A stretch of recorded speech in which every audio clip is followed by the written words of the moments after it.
A second hit.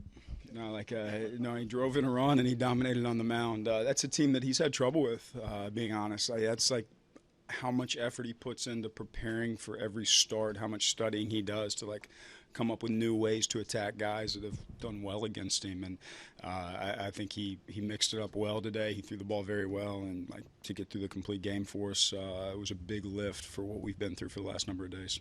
It looked like they stayed aggressive. I think it was 9 outs on the first 2 pitches. He just did a nice job of maybe using their aggressiveness against him. Yeah, I mean, he's a guy that's going to get a lot of contact. He's not going to punch a ton of hitters out, although he punched some out today. He got some good high fastballs up and in on guys that got by guys. But he's always going to get the ball put in play. Kept the ball on the ground for the most part, and that's always a recipe for success for him.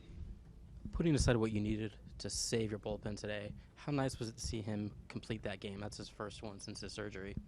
It's fun. You pull for a guy that's as quality of his individual as he is, and to have those moments when you fought so hard back from a surgery, and you had to go play for me in AA in Mobile, Alabama to get back, and you just did whatever it took to have those type of moments. You kind of know they're coming because of the type of guy he is, but it's still it's fun to see it, and great to see him go out and get it done.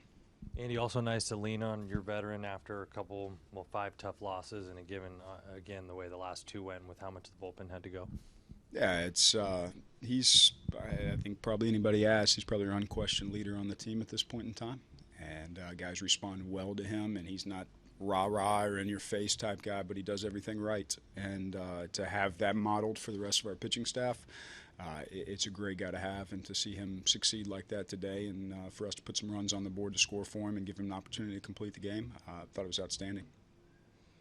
What grounds were you challenging on that fan interference?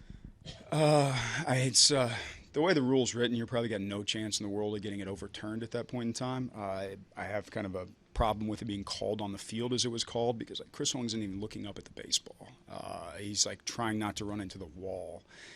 Once it's called on the field, likelihood of getting it overturned small, but I go Will Myers up with the bases loaded in a pivotal situation. If you're going to burn a challenge, you might as well burn one to see if you got a chance right there.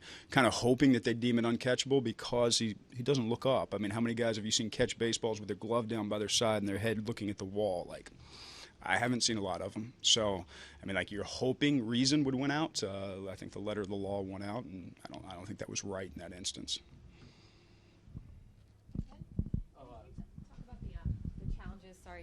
With facing the Mets and the Nationals on this upcoming road trip?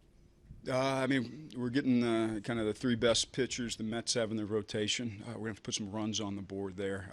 Nationals have been the most prolific offense in baseball all season long. So it's with the Mets, they're going to pitch well, they're going to play good defense, and you're going to have to score some runs to beat them. And the Nationals are a quality opponent. So I mean, it's definitely work cut out for us going over there.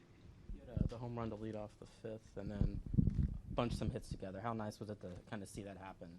It's good. I think there's a lot to be said for the fact that we put the ball in play today with 2 strikes. You look up, Austin Hedges flicks a ball up the middle for a base hit. Alan Quarterback dumps the ball down the line and gets a swinging bunt. You put the ball in play, sometimes really good things happen. When you cut down the strikeouts from 12, 13, 14, and you have very few in a game, you got a lot more opportunity to win. You can get some breaks, and we got swinging bunts today. We got some bloopers that fell in.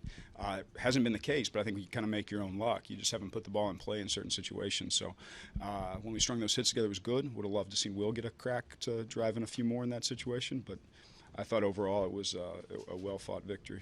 How do you see Chase? How do you say it? Mm-hmm. See him fitting in?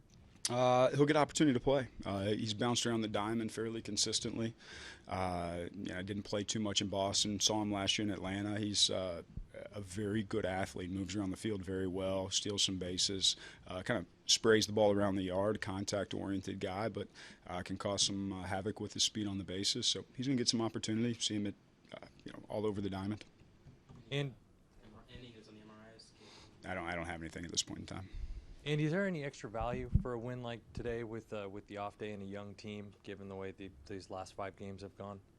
Yeah, I think these guys, in general, they're going to fight. They're going to show up. They got short-term memories, so it's not going to carry over day to day, even though you've been through some tough stretches.